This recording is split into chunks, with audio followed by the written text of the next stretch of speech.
Hi, I'm Stacie Hunt, and I am a licensed certified professional midwife in Tennessee. I have been practicing in Tennessee for almost 20 years. And so I wanted to talk a little bit about how we do hospital transfers here in Tennessee. Actually, we've been meeting most of the day with the doctors and risk management and the nurse manager and all these people reviewing our transports for 2016 at our local hospital that we transport to. So how it works for us is we have a relationship with the doctor. They have a lot of say in how we do things. Some of the doctors don't want to see our patients at all unless there's a problem. Some of them want to see them at least once, so it's kind of really up to how the doctor does it and how they want to do it.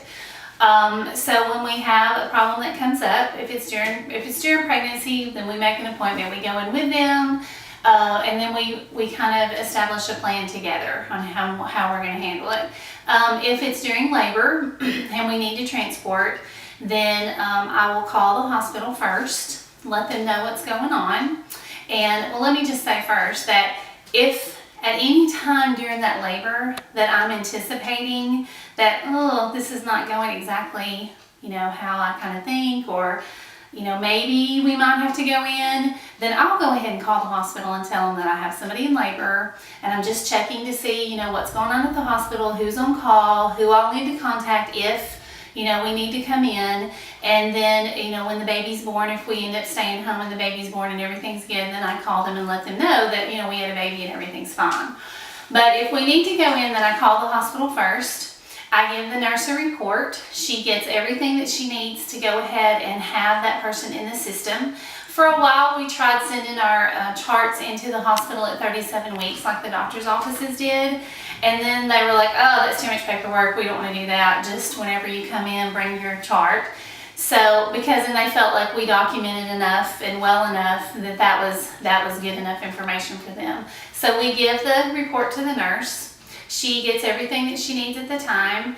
I will call the doctor and let them know that I'm coming in and let them know what's going on. Or I will tell the nurse, whenever you page the doctor, go ahead and tell them to call me and we'll talk about it. So, and we go in and we stay with the mom until well after the baby's born and the baby has breastfed and everything's good. And we continue to see the mom in the hospital until she goes home.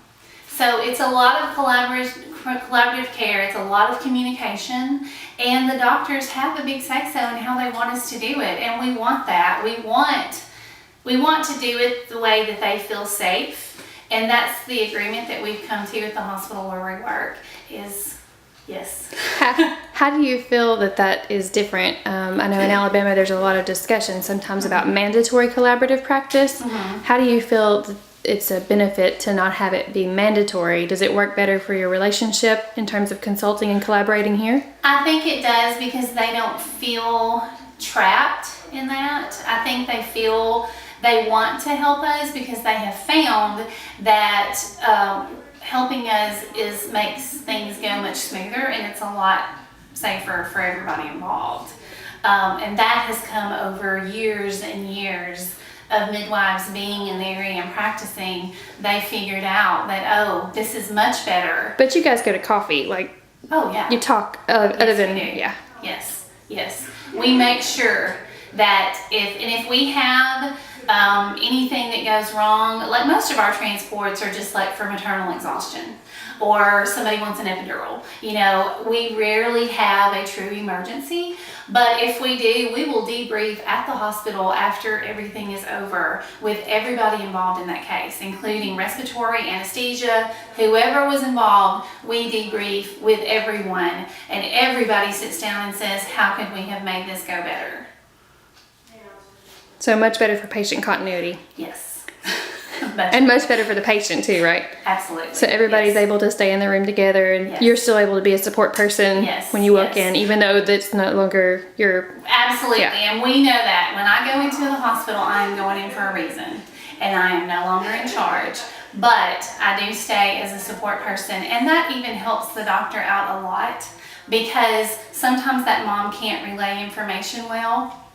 So I'm able to relay the information that they need so that everything does, go a lot smoother. Does that help a lot with cultural considerations too? It does, because we have a huge Amish population. Yeah. Okay. Well, thank you. You're welcome.